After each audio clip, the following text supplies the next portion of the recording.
ustedes habrán notado, en el comienzo de este versículo se usa una expresión muy particular, que es hombre de Dios. Y esta expresión se aplica en el Antiguo Testamento a especiales siervos del Señor que estaban encargados de llevarles a los hombres los mandatos, las bendiciones y las amenazas que venían de parte de Dios. Y ellos lo hacían a esto desde el alto puesto, como predicadores, como profetas, en el cual habían sido puestos por Dios. En otras palabras, aquellos a quienes se les aplicó el término de hombres de Dios fueron hombres escogidos por el Señor para hablar a los hombres de parte del Señor. Esta designación especial, hombre de Dios, le fue dada, por ejemplo, a Moisés, a Samuel, a Elías, a David, y en este caso también le fue dada a Timoteo. Por lo tanto, Timoteo, al igual que todos aquellos hombres del Antiguo Testamento que habían sido elegidos por Dios para ser portavoz de él ante los hombres, él debía vivir en conformidad con ese llamado, así como lo vivieron todos estos hombres que hablaron a los demás de parte de Dios. Timoteo había sido elegido, al igual que aquellos hombres, para hablar de parte del Señor. Ahora, si él había sido llamado a hacer esto, él debía hablarle a los demás todas aquellas cosas que se correspondieran con la verdad de la palabra de Dios y no con doctrinas extrañas, huecas e inútiles que podían generar toda clase de contiendas y perjuicios para la iglesia. Solo debía hablar la palabra de Dios, lo que Dios decía. Ahora, al decirle hombre de Dios a Timoteo, Pablo lo hace seguramente para que él recordara y tome conciencia del llamado divino que como hombre de Dios él había recibido. Y también que tomara conciencia de la tremenda responsabilidad que caía sobre sus espaldas y que le había sido encomendada esa tarea no por otro hombre, sino por Dios mismo. Él era portavoz del Señor. Ahora, que Timoteo recibiera esta designación como hombre de Dios, de seguro le ayudaría a él a tomar con más seriedad todas las instrucciones que Pablo tenía que darle con respecto a cómo él debía conducirse en su vida. Él debía tener una forma de vivir que se correspondiera con su llamado. Él debía vivir como un hombre de Dios. Entonces, si Timoteo era un varón de Dios, nosotros podemos preguntarnos lo siguiente. ¿Cuáles eran aquellas virtudes que debían estar presentes en Timoteo? ¿Cuáles eran aquellas cosas de las cuales él debía alejarse y cuáles debía perseguir? En el mismo versículo el apóstol responde a esta pregunta cuando le dice, huye de estas cosas. Ahora, para saber cuáles son estas cosas de las cuales él debía huir, nosotros tenemos que leer lo que Pablo viene hablando en los versículos anteriores para así poder entrar en contexto y ver de qué él viene hablando. Por eso, hermanos, les voy a pedir que me acompañen en la lectura en ese mismo capítulo, pero desde los versículos 3 al 10. Que dice así: si alguno enseña otra cosa y no se conforma a las sanas palabras de nuestro Señor Jesucristo y a la doctrina que es conforme a la piedad, está envanecido, nada sabe y delira acerca de cuestiones y contiendas de palabras, de las cuales nacen envidias, pleitos, blasfemias, malas sospechas, disputas necias de hombres corruptos de entendimiento y privados de la verdad, que toman la piedad como fuente de ganancia. Apártate de los tales, pero gran ganancia es la piedad acompañada de contentamiento, porque nada hemos traído a este mundo y sin duda nada podremos sacar.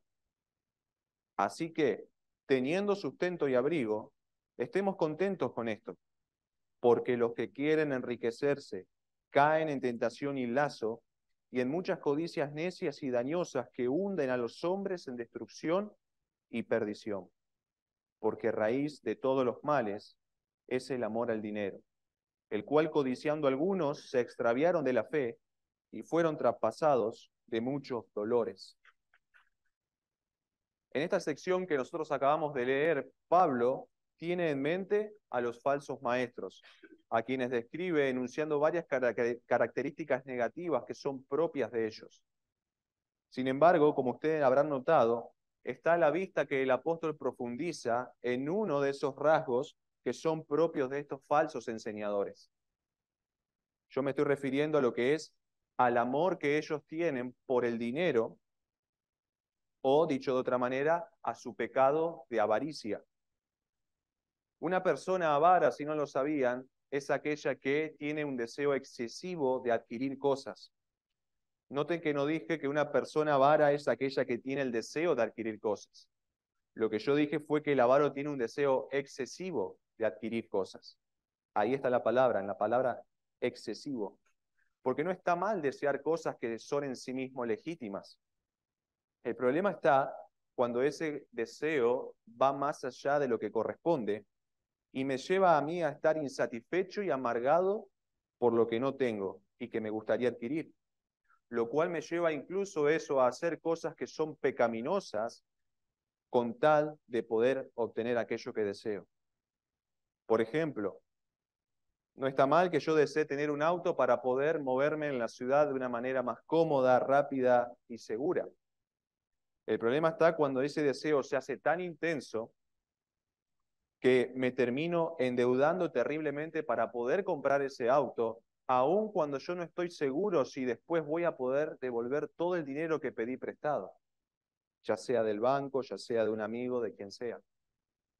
Otro ejemplo, no está mal que yo desee cambiar de trabajo para poder pasar a trabajar en otro lugar y que de esa manera obtenga mejores ingresos que me permitan vivir un poco mejor.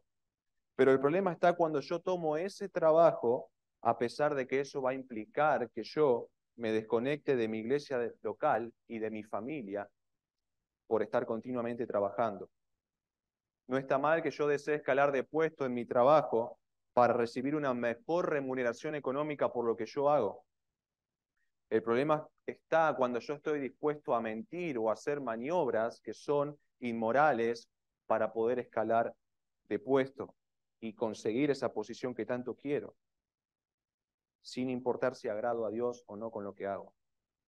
Y son interminables, seguramente, los ejemplos que puedo dar sobre las formas en las que nosotros podemos ser avaros. Seguramente a usted se le pueden ocurrir muchos más ejemplos, o incluso puede que usted recuerde momentos particulares de su vida en los cuales se encontró luchando con este pecado o siendo tentado con esto. Quizás pudiera ser una lucha presente que usted tiene en su vida, una tentación continua que a veces a la cual cede. Ahora, nosotros tenemos que saber que esto no es un pecado nuevo que corresponde solamente a las personas de nuestra generación o que nos afecta solamente a nosotros, sino que es un pecado que viene acompañando a la humanidad desde que el hombre está sobre la tierra y se rebeló contra el Señor en el jardín del Edén. Y la palabra de Dios nos brinda más de un caso en la Biblia de personas que fueron avaras.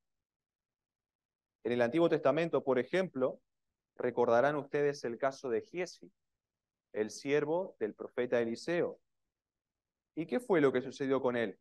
Bueno, si ustedes leyeron Segunda de Reyes, capítulo 5, allí se relata la historia de Naamán, un general sirio que era muy exitoso en la batalla y por eso era tenido en alta estima, pero que tenía, a pesar de toda esa reputación de la que gozaba, un serio problema, que era un problema de salud.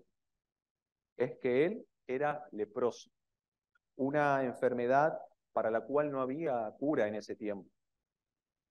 Y con el fin de buscar una solución a este problema, este general lo que hizo fue ir a la tierra de Israel para poder encontrarse allí con el profeta del cual había escuchado y que este profeta lo sanase, me refiero a Eliseo. Ahora, el profeta, en lugar de recibirlo personalmente como Naamán esperaba, él le envió un mensaje por medio de otra persona, diciéndole que si él quería sanarse o para que él se sanara, lo que él debía hacer era sumergirse 7 veces en el río Jordán. Como sabemos, al principio no le gustó nada la actitud ni la respuesta de Eliseo. Pero finalmente él terminó accediendo a lo que el profeta le dijo y se sumergió 7 veces en el río de Jordán, quedando sano así de su lepra. Ahora, este general no solo reconocía ahora que el Dios de Israel era el único Dios vivo y verdadero, sino que también quiso darle en agradecimiento un presente al profeta Eliseo a causa de lo que él había hecho por él. Pero Eliseo no aceptó nada de la mano de Naamán. Y aquí es donde salta a la luz el corazón avaricioso de este siervo Giezi.